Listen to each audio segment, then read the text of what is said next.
I entered the service in January 1956 at Lackland Air Force Base for pre-flight indoctrination, and from there to Bainbridge Air Base, Georgia, for primary pilot training in T-34s and T-60s, and T-28s rather, and then to Goodfellow Air Base, Texas, for training in the TB-25, graduating there in March of '57, receiving my wings at that time.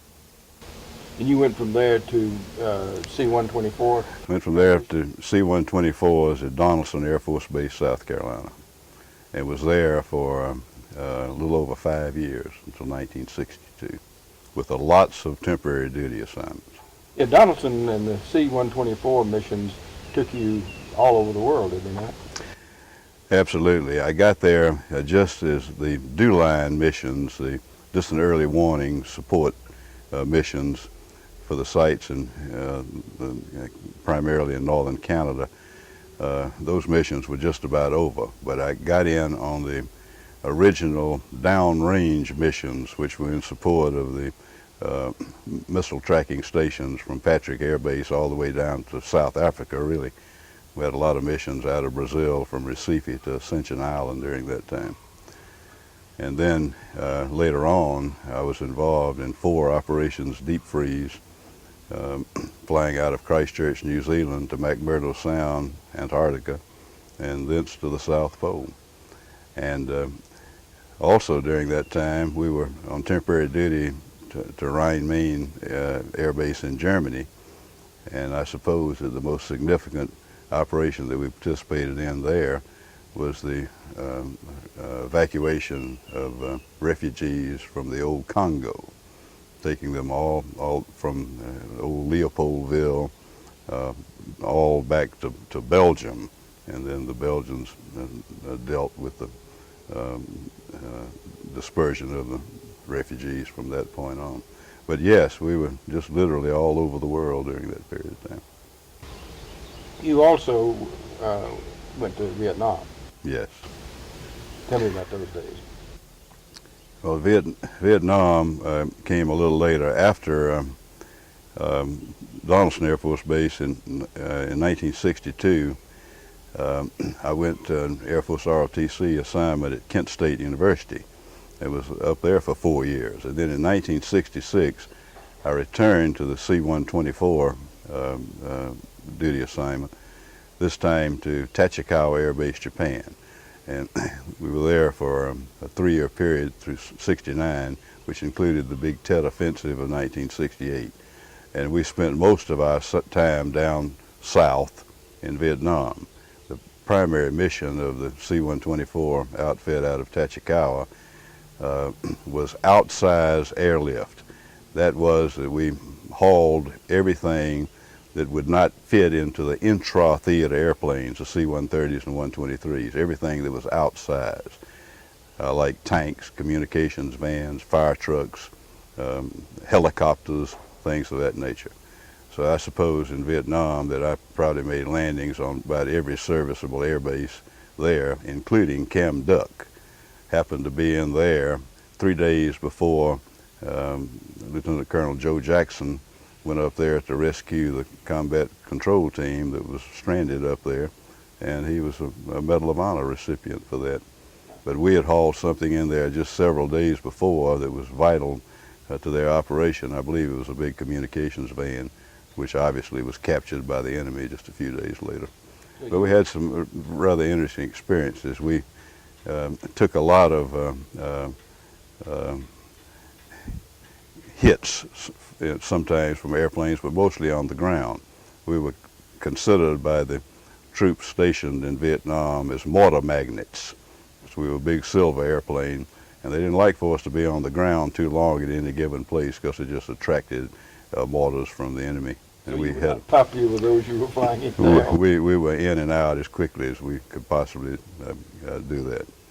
As a matter of fact, we had one airplane that was hit on the ground at Da Nang, and I remember in order to get it away from the theater, that we flew it gear down all the way back to Clark Air Base in the Philippines. Long, arduous journey because the airspeed limitations with gear down were rather restricted. So you were heavy lifting into short airstrips. Absolutely. Yeah, dirt strips very often. Some of the paved facilities in Vietnam were extremely lengthy. Saigon had a long runway, but places like Da Nang in Vietnam had very sophisticated air bases. They were very long, but some of the others were pretty tricky. Let's go back to deep freeze. You were on 4 of those deep freeze missions. Yes. What was the mission like? Well, the distance between Christchurch and McMurdo Sound was about 2,200 miles. So the profile of the mission, normally we only flew at 200 knots, and the missions would take anywhere from 10 to 14 hours depending upon the wind conditions. The winds could be enormously violent down there, really. And some days it was the primary crew member on those missions was our navigators. If we had ever had any difficulty with a navigator, we might be down there still, because the navigator, we just put it on autopilot and sat up there for 10 to 14 hours and let the navigator, and the crosswind component sometimes were enormous, but we always got there because of their skill and daring, really. What was it like the first time you landed at the South Pole? Well, we didn't actually land at the South Pole. We landed on the ice at McMurdo Sound. But all of our missions to the South Pole were aerial delivery missions. We went up there and dropped supplies to them. There was no landing of the larger airplanes at the pole. There was some contact there with maybe small aircraft and helicopters, but the mission of the C-124 was to drop supplies there. And I do recall that we came very close to landing several times because the little drop zone was very close to the building complex. Naturally, it had to be, so they had to go out and try to retrieve the parachutes that floated down delivering the supplies. And I can remember on occasion that if we had something that had required a large chute, some of them were ribbon chutes. If you dropped 2x4s or something, the impact didn't need to be soft. But for a soft landing, we very often had larger parachutes. And I can remember a couple of occasions where the chutes would blossom on contact with the ground. And we could look down and see the Navy personnel trying to retrieve them with their little snow vehicles. And the cargo was making more progress than the vehicles themselves. So we'd have to get right down on the deck and fly over the top of the parachutes so that the prop wash would deflate the parachutes and it'd give them time to catch up with the cargo that was drifting away across the ice cap there. What would the temperature have been on the surface? Well, sometimes probably as low as, I think, of minus 40 degrees. Wow. Yeah, it was very difficult. Tell me about McMurdo Sound. What was it like? McMurdo was an ice runway. We would deploy every year about August and come back about Christmas time. The mission was concluded by one of two things over the series of years that it was operating. When all of the cargo was delivered, the mission would be over. But it seems to me that not during the time that I was down there, but maybe on another occasion, that everything wasn't delivered that they really wanted. Probably everything was delivered that was needed. But the other factor was when the ice runways started melting at McMurdo as the summertime in the Antarctic approached, and that stopped the mission because then the icebreakers could get in there and continue the resupply. But there were certain times when they had the Antarctic phenomenon of the whiteout condition, which was kind of an ice ground fog, and you could literally not see your hand in front of your face. And when those things occurred, all personnel were restricted to the quarters where they were located, whether it was in the chow hall or the billets or what have you. They wouldn't even allow you to walk across the little streets there because you could get disoriented and probably get lost and be gone. So each of those missions were from August to December deployments. Yeah, that was about the deployment time from Donaldson Air Force Base, South Carolina, to Christchurch, New Zealand, and thence the missions to the McMurdo Sound and to the Pole.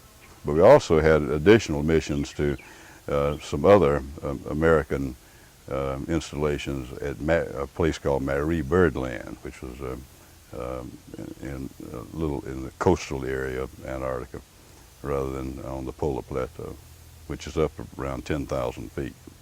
So how much time in an average mission, when you go into McMurdo or that area, how long would you stay on the ground there?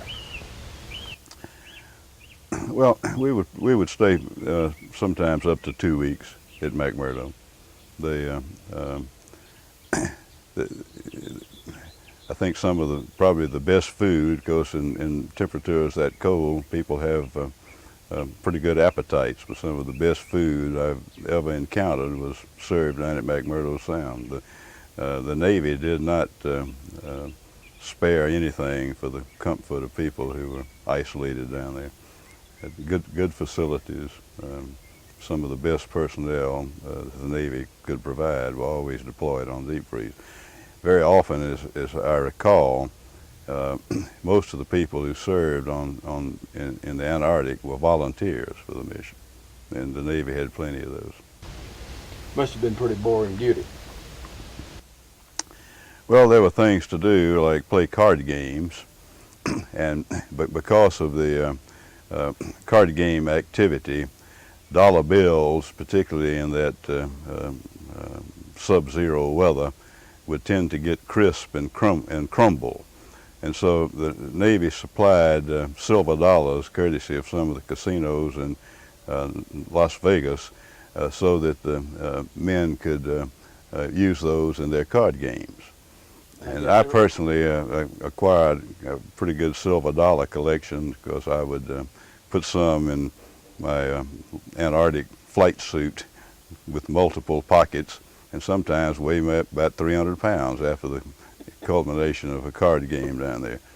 But there was activity, there were movies and certain things like that. And also there were certain people involved in International Geophysical Year from the civilian scientific community. There were some ichthyologists and people involved in that, and they would even take you ice fishing if you wanted to sometimes. There were other things like that to do. You told me once that Robert Scott's headquarters was still there and you could visit it. Yes, absolutely. Of course, it over the years has become an international shrine that's very well protected like any other museum type. But in the early days, we could just go down there, courtesy of a snowmobile type operation, and just visit the Scott's Hut, as it was called. They left there in 1912 and arrived at the pole to find that Amundsen had been there before them. But on the way back down the Beardmore Glacier, they all perished, and they never returned to the hut. And there were certain things within the hut, and the first year that I was there was 1958, where it was an eerie feeling because there were open books on the table, bins of grains that they fed their ponies with, that you could just reach down and sift through with your hands, corn and oats and things. And it was just like they had just departed, and it was intact, because everything is so well preserved down there. I mean, nothing deteriorates in that sub-zero continent, you know. And of course, then after a while, people began to, unfortunately, extract souvenirs, and they had to have certain restrictions. But early on, it was just wide open to anybody that wanted to go down and look around. Robert Scott was an English explorer. I don't recall a lot of his biographical data, but he was in competition with the great Norwegian Amundsen to get to the pole. They made their trek from another part of Antarctica, probably south of Argentina and Chile area. But Scott's expedition went up the Beardmore Glacier, and incidentally, that's exactly the same profile that we used to fly to the pole. We flew up the Beardmore from sea level up to 10,000 feet, and on either side of the Beardmore, which was about 50 miles long, there were peaks up to probably 14,000 feet on either side. And that's exactly the way that he had arduously tried to get to the pole, and did, but was unsuccessful in coming back. They died in one of their camps on the way back. How did flying in that sort of weather affect aircraft performance? Well, aircraft performance was, the old reciprocating engines performed very, very well under the cold conditions.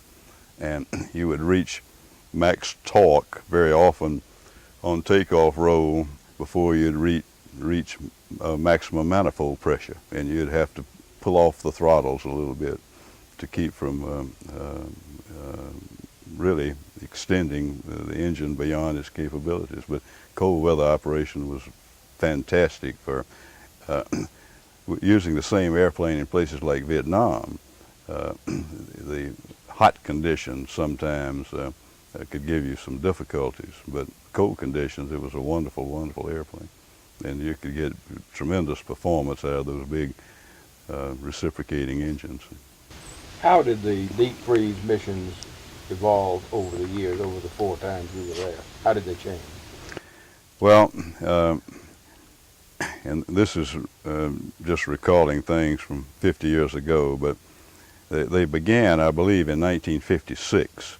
My first time down was in 58, but they were in support of the International Geophysical Year.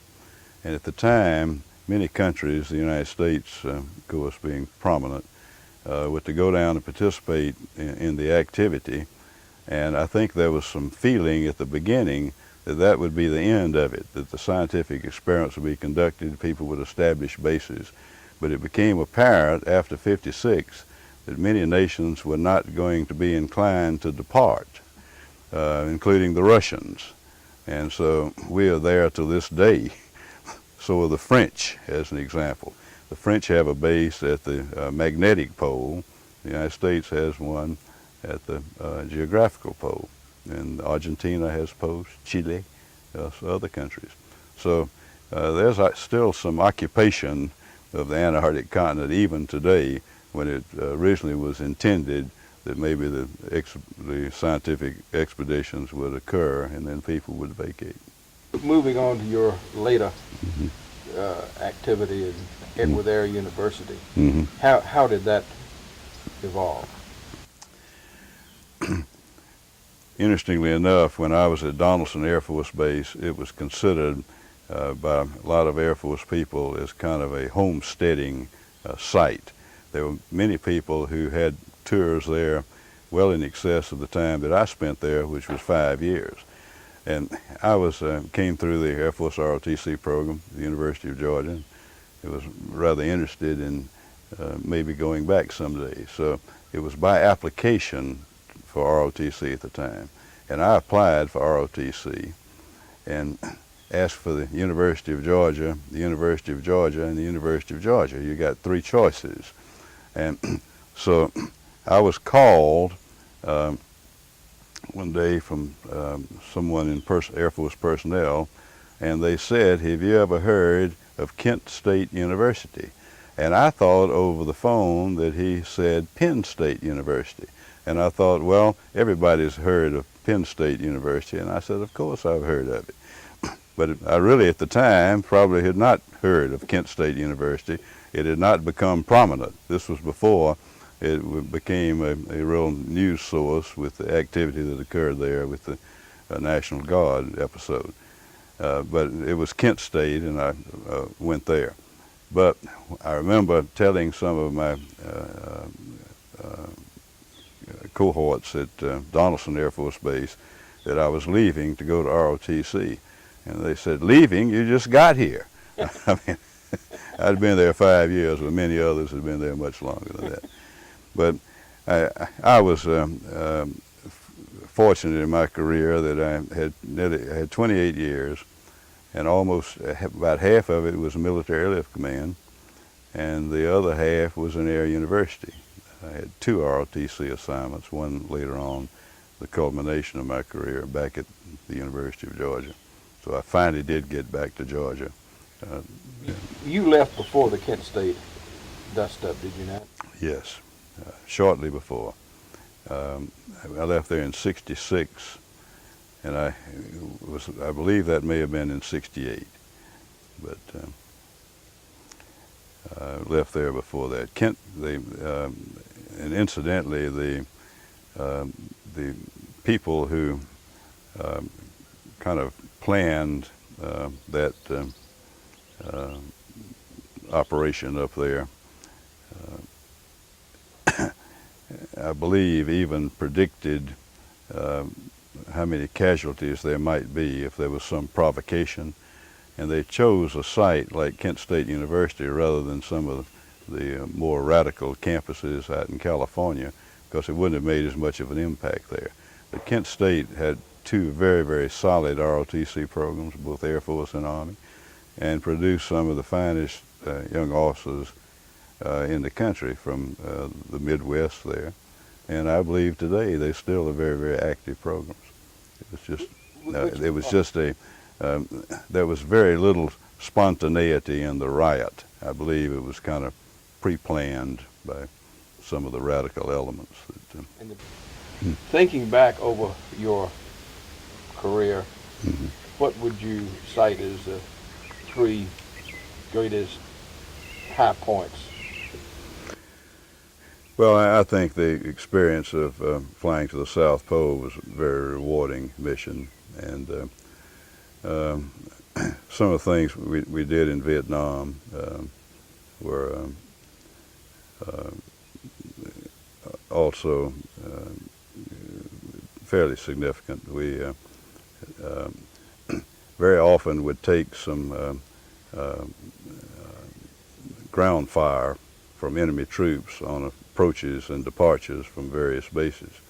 But I was very fortunate in never having a hit.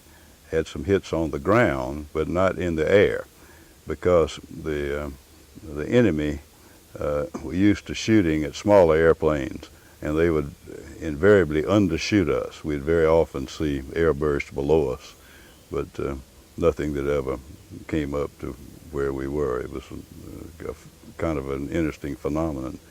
The big old it was also called the aluminum overcast by a lot of people. It was a very large airplane. And I think also that towards the latter part of my career, I was on the faculty of the Air War College. And during that time, I was able to kind of reestablish my global travels, and that I was one of several who would visit all of the Air War College seminars around the world. I went from Maxwell Air Force Base, Alabama, as far as Utapao, Thailand, to visit bases, and so continued my global travels in that fashion to visit and talk to the seminars about various Air War College programs. Beyond first spin recovery at Bainbridge, what would you say is your low point in your years in the Air Force? Well, I'd have to think about that one, because I think just about every assignment I enjoyed. Possibly